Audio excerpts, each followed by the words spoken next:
Alright, welcome back everybody. In this video we're going to look at the remaining examples from our normal probabilities lesson.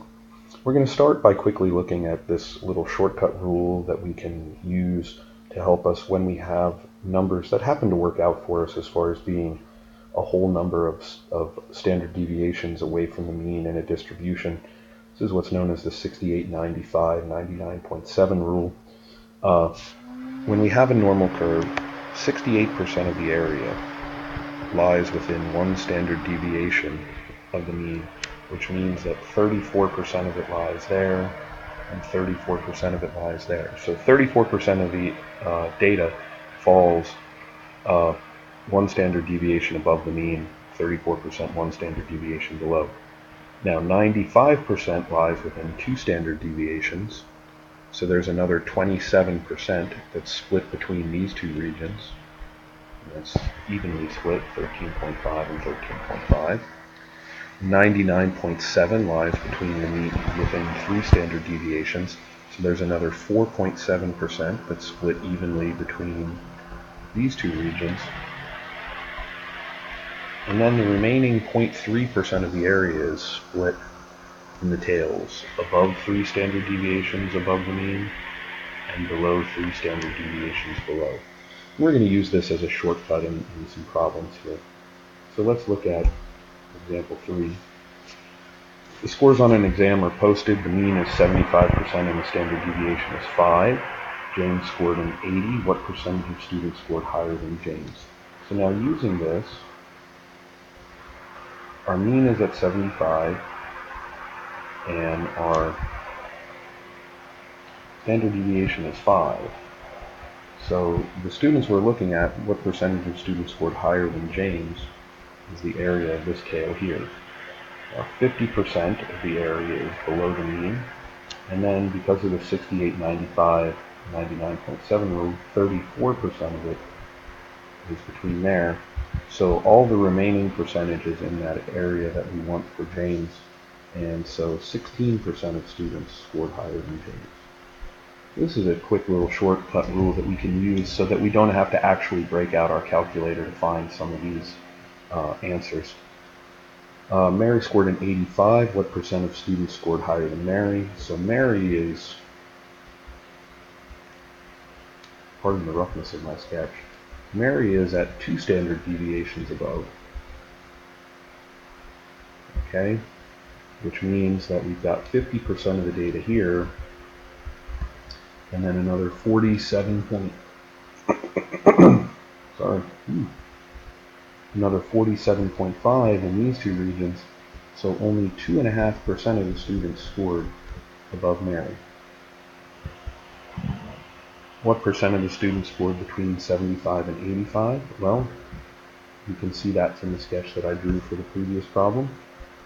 It would be 47.5%. If a 70 or higher is passing, what percentage passed?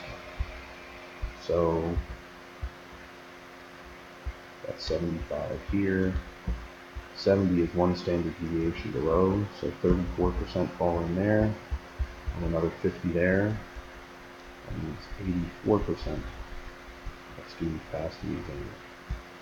Alright, so this is neat and a quick, easy way for us to answer some of these questions.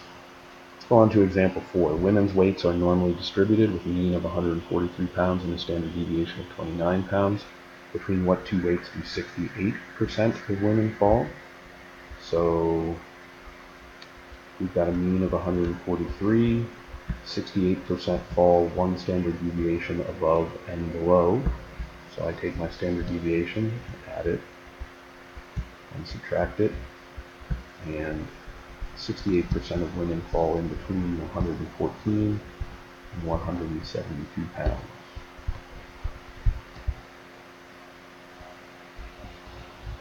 Part B. What percentage of women weigh less than 114 pounds? Using our diagram from up here, less than 114 is one standard deviation below. 34% fall in there, 50% fall in there. So 16% of women weigh less than 114 pounds. And then third, what percentage of women weigh between 143 and 201 pounds? Again, thinking about my curve, my mean is at 143. 201 is 2 standard deviations above, so we're looking for how many fall in there, and that's going to be 47.5%. So knowing these values for the 68, 95, 99.7 rule enable us to find some probabilities very quickly by just knowing where we are within 1, 2, 3 standard deviations of the mean. And it's a quick little shortcut that we can use for some situations. Alright, let's look at example 5. The mean weight of Angus steer is 1,152 pounds with a standard deviation of 84 pounds, not pounds. What percentage of steers weigh over 1,200 pounds? Okay, so to do this one, this isn't a nice, neat number of standard deviations away. So I'm going to go back to that normal CDF function on my calculator that we introduced in the last video. So I want to set up my situation. We want the percentage of steers that weigh over 1,200 pounds. So choose normal CDF. 1,200 is going to be our lower amount. Now, for the upper amount, I mean, really, when we ask the number of steers that weigh over 1,200 pounds, we can't use infinity as that upper limit. So we're going to pick, an arbitrarily large, and usually I pick a number that's, 10 or 15 standard deviations above, because there's so little data there that it's just going to come out with the rounding. So maybe I'll use 3,000 is big enough. That's, more than 20 standard deviations above the mean. And now I type in the mean and the standard deviation. And it calculates this as 28.385%. Notice if I change this calculation a little bit, let's say I put in 4,000 as the upper boundary, I still get that same percent. So I picked a number that's large enough. You want to make sure that you get well enough above that your rounding is going to be taken care of. Alright, let's see. What percentage of steers weigh under 1,250 pounds? So to go under 1,250 pounds, 1,250 is going to be our upper boundary. And for our lower boundary, I'm going to go ahead and use 0.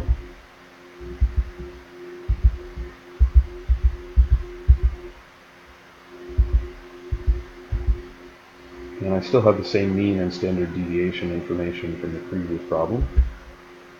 And so 87.833% weigh under 1,250. What percentage weigh between 1,000 and 1,100? So make this 1,000. And make this 1,100.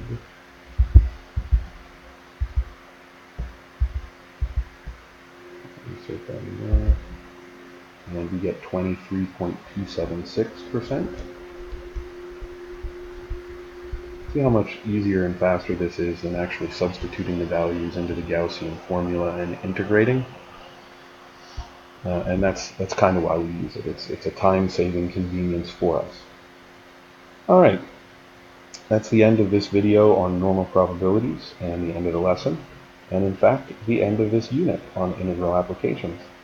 So I hope you enjoyed the unit and hope you have a great rest of your day, and we'll see you around next time in our next unit.